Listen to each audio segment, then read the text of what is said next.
The Islanders have an impossible decision to make this offseason when it comes to their restricted free agents. And what makes this even more challenging for the Islanders is their top RFA and arguably top defenseman had a down year last year. We're going to break it all down in this episode of Islanders Digest and talk about what each RFA for the Islanders can make next season and how that's going to impact this team's future. Now, before we get into that, our goal is 1,000 subscribers before the NHL draft, and we are now just under 100 subscribers away from that goal. Thank you to all of you who have already supported the channel. Your support means the world as we continue to put out Islanders videos every single day, talking about news, rumors, all that fun stuff. So if you're an Islander fan, you haven't already, what are you waiting for? Join this Islanders community on YouTube. It's free. Just subscribe. Now let's get right into talking about the RFAs for the Islanders, and the biggest one you have to talk about, obviously, is Noah Dobson. Now, we've been talking about Noah Dobson a lot on the channel. There have been some trade rumors here and there, although I think it's pretty clear based on Mathew Barzal's comments, especially to the New York Post, and also some comments earlier where he's talking about who he views in this core for the Islanders, that he likes Noah Dobson and he is going to want to lock him up. And I do think that is the right decision for the right price. Now, a lot of you give me criticism sometimes for supporting Noah Dobson, and for the record, I am a huge Noah Dobson supporter. There's a reason why his jersey is up there on my shelf. But when it comes to talking about moving Noah Dobson, I know there's a lot of fans who have a lot of different opinions. The fact of the matter is, he's a right-handed defenseman who provides a ton of value for the Islanders. Now, AFP Analytics projects his contract as an 8-year deal with a cap hit over $10 million.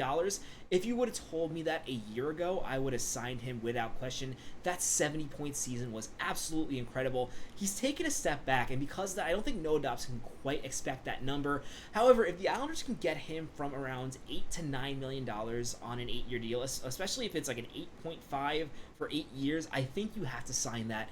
And I know there's going to be a lot of criticism, a lot of people who want a shorter deal.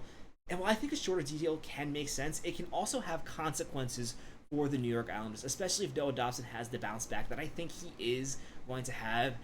And before people critique giving Noah Dobson that type of money, especially after a down year, you got to keep in mind he's an offensive defenseman, and when it comes to those, they are hard to find in the NHL, especially on the right side. And you also have to consider, while he did have a down year, as we're going to go looking at his stats, it wasn't as horrendous as people are making it out to be. And now that we're away from the season and away from the frustration that was watching this Islanders team play last season, yes, he was a -16, and if I'm going to constantly defend Scott Mayfield by bringing up his plus-minus, you also have to criticize Noah Dobson's plus-minus. Some of those were empty net goals, so you do have to factor that in, but he did struggle a bit defensively, but still, he put up 39 points last season in what was considered a down year, on pace for above 45. Really, when it comes to Noah Dobson, this is a valuable player to have on the back end. Just last season, he had 70 points. And one thing you got to keep in mind when it comes to Noah Dobson is I don't think this is really as much of a drop-off as much as it's a struggle to get into a new system. Now, the struggles kind of began last year when it came to bringing in Patrick Waugh. It continued throughout this season, but it did get better as the year went on, and that's something you have to consider. I understand not wanting to throw too much money at Noah Dobson, but when it comes to defensemen that just score 40 points, I mean, we just saw Neil Pionk get a 7-year contract, and he was getting $8 million per year. I believe it was $8 million for Neil Pionk. If Neil Pionk can get that for 40 points, then yes, you sign up for Noah Dobson, and you assume that he is going to go back to, even if he doesn't come back to that 70-point form, I think this is a 50-point defenseman, and that's a good value, especially when you consider the cap is going up. You get Noah Dobson for $8.5 million. I think you have to do that. Let me know what you think about that in the comments, because I know that is controversial. The Islanders also have some other decisions to make, and I think this is where it gets really interesting. As well, I do think you have to lock up Noah Dobson, and the big reason why is when you look at this chart, this is basically telling you when RFAs are going to become UFAs.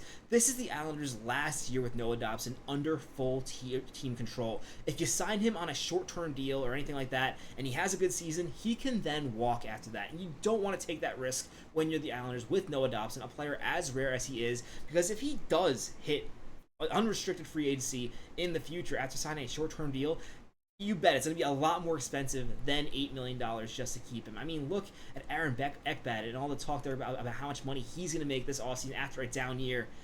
You're going to be surprised how much these defensemen get. Ivan Provorov, or potentially with the Rangers, are likely going to heavily overpay for him. the way I see it, with Noah Dobson, the minimum amount of years, if you do want to go shorter, it has to be 4. You have to get this guy locked up on some team control. I would honestly just walk. I would just go for the 8-year. But I can see the argument if you give him a 4 or 5 year contract, walk him until he's 28, 29, 30. But I think when it comes to Noah Dobson, that you have to lock him up long term. But when it comes to players like Tsyplakov and Holmstrom, we're actually in an interesting situation for the New York Islanders, where these are players that, at least in terms of Holmstrom, the Islanders actually have some control here. And because of that, the Islanders actually do have 3 more years of restricted free agency control with Holmstrom. I think it actually makes sense for them to really sign another bridge deal before they lock him up long term. This article from New York Islander Hockey Now has it at around 3.762 for Noah Dobson, for Simon Holmstrom on a 2-year deal, and for that, I think the Islanders sign up. I think that's a great deal, and it's a less risky move for Holmstrom. You could make the argument where you want to get him longer term, but especially that he broke out just last season. I mean, look, he had a great year last season, but there really was only 1 year where he scored over 20 goals. The year before that, he only had 15 goals, 25 points. I think for Holmstrom, a bridge deal like that could be really good, and I think it could work out for both sides. Now, when it comes to AFP analytics, which is what this article is referencing, the contract for Tsyplakov is $4.5 million on a 3-year deal. Tsyplakov is a bit more complicated, even though it was his first year on the Islanders. Since he was coming from Russia, he was on one of those modified entry-level contracts. With Tsyplakov, the Islanders do not have any long-term control. This is the last year they have full control of Tsyplakov, have him as an RFA. Thing was, he had a challenging year. I like a lot of what Tsyplakov did for the Islanders. Had 35 points, and at times I think Patrick Waugh was a little too harsh on him. I don't think he should have been playing that long on the 4th line, and he was effective on the 4th line. I mean, he brought offense there, which shows he can really drive play. Interesting to see what type of year Tsyplakov has for the Islanders, but unfortunately they're not going to really have another year to give him a bridge to make that decision. Again, this is the last year he had team control. This article has him making $4.5 million on a 3-year deal. I feel like that's a little too much, especially when you consider that his production was less than Holmstrom, and Holmstrom's only projected to make 3.75. So I don't really know why AFP's algorithm is really valuing Tsyplakov that much. I've noticed with their algorithms, while I do think it's really good to really project contracts, it doesn't factor in certain things. Like, you have sometimes, even though it'll project like a 3-year deal, it'll have like, oh, the value going up each year for a player who's 36, which doesn't quite make sense, especially if you're looking on Twitter and there's a lot of talk about Brad Marchand where he's going to go. Definitely don't think that's me. This is not even worth talking about when it comes to the Islanders, but just to show, I think there is some flaws in that model. With Tsyplakov, we made a video previously. There was a rumor that he was considering signing a 3-year deal worth $3 million per year. I actually think that would be more perfect. I actually would like to get an additional year from Tsyplakov just because I like the way he plays. But you got to be careful, especially considering when you have guys like Pierre Engvall locked up. That didn't work out. So a 3-year deal, if it has to be 4.5, I guess I could accept it. But I would prefer something below $4 million for Tsyplakov. And I think that could be a really good deal for the Islanders in the short term.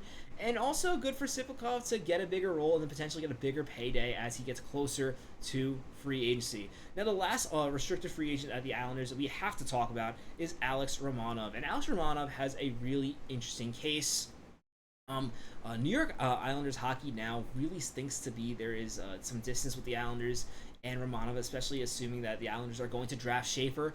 Personally, I don't see it. I don't see why drafting Schaefer changes what you do with Alex Romanov, because they are not the same player. Romanov is the only player on the Islanders, really the only defenseman who plays that strong physical hockey game that you want to see. I know he doesn't quite fit the type of hockey that Darsh wants to play, but even Darsh, we're going to talk about how we don't think Noah Dobson's going to get traded because Darsh mentioned him in his core. He also mentioned Romanov, so I don't believe that this idea that the Islanders are unsure what to do with Romanov is the case.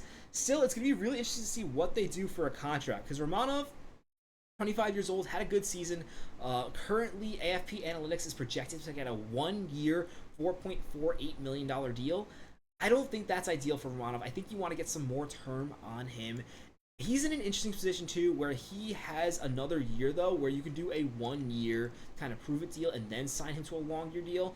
But for Romanov, I think he definitely wants to get that long-term contract, especially a defenseman like him who plays a real physical style hockey. If the injuries happen, I think he's going to want to play it on the safe side. And if that's the case, I think the Islanders should try to lock up Alex Romanov long term. Perhaps it probably costs a little more than 4.48, but not too much. Because again, he's not going to want to take the risk on a 1-year deal. Perhaps you get not an 8-year deal, because I think that's too much. Especially again, while there's risk for Romanov when it comes to playing his physical style, there's also risk for the Islanders if they're signing him long term. I think something around 6 years, something around like what Pelech has, like 6 years, 5.55. I think that would work really well for Romanov. I don't think the Islanders are going to sign him on a 1-year contract. While they wouldn't risk losing him again, they have an extra year of RFA control. That's just my thoughts. Now, there is talk when it comes to Romanov on if the Islanders are going to move him. We talked about that a little bit in previous videos, especially this article is mentioning Isaiah George, the potential of drafting Schaefer. You're going to have a lot of defensemen down the left. It's that I agree, you're going to have to move a left-handed defenseman, but I think there's way too much stock in Adam Pelech. Yes, I know it's a cool story that Adam Pelech is training with Schaefer, but that does not mean Adam Pelech is not going to get moved.